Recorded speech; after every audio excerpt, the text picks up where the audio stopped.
This is Amida, ang inyong pobreng Bicolana. Um, Hello, samahan niyo kami sa aming journey bilang isang pamilya na taga Bicol. Kami ay galing sa Catanduanes, dito sa Via. So, ngayon, pinapakita ko sa inyo ang aming munting project ng aking asawa. Nag-decide kami na kami na muna ang magpinta ng aming kwarto sa bahay since wala tayong budget for now, and hopefully in the future, I pray to God na magkaroon na rin tayo ng malaki tayong budget para mas maayos yung paggawa. So, ngayon, nakikita nyo na yung asawa ko ay nagtsatsagang magpinta at maglagay ng mga putty sa mga wall. So, yun yung parang inilalagay para ma-fill in yung mga butas-butas ng wall.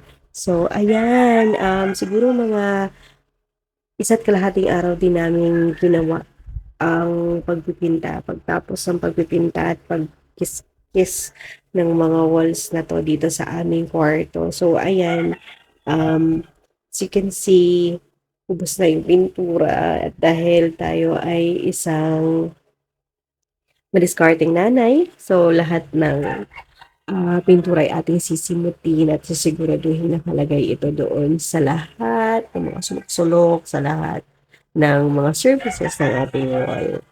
Oh, tama ba yung English ko? Pa-English ako. Nahihirapan din kasi ako mag-Tagalog eh.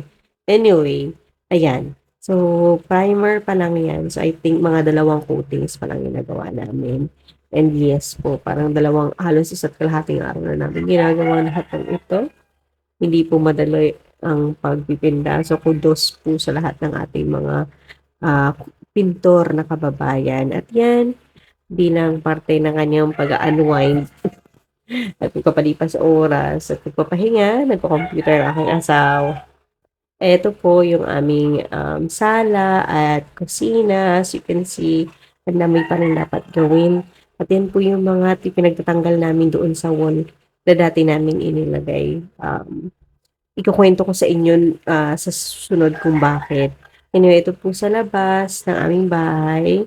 Nagpe-prepare na po kami ng panahong ito ng pag-uwi doon sa bahay ng nanay ko kasi currently nandoon yung mga bata. Meron po kaming 3 anak, 2 babae at 1 lalaki. Wala lang, ito po gusto ko rin ipakita yung munting collection ng asawa ko. So, yan ay mga tangke. He is parang history junkie si bakla. At ayun, nag-iisang Zoid sa tag-iisang Gundam, kawawa naman. Anyway, collector siya. So, sana maparami namin pagdating ng panahon. And, ayan, bago kami umuwi ng tuluyan, umuwi sa bahay ng nanay ko, ayan, bumili muna kami ng isda sa Talipapa. At ito yung itsura ng Virac Catanduanes.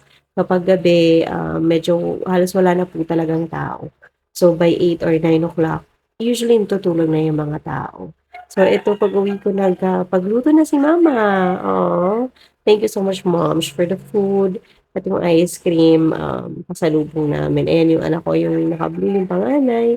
Ito yung bunsong lalaki, my baby love. And ayan yung panganay ko. And ito yung aking pangalawa. Anyway, see you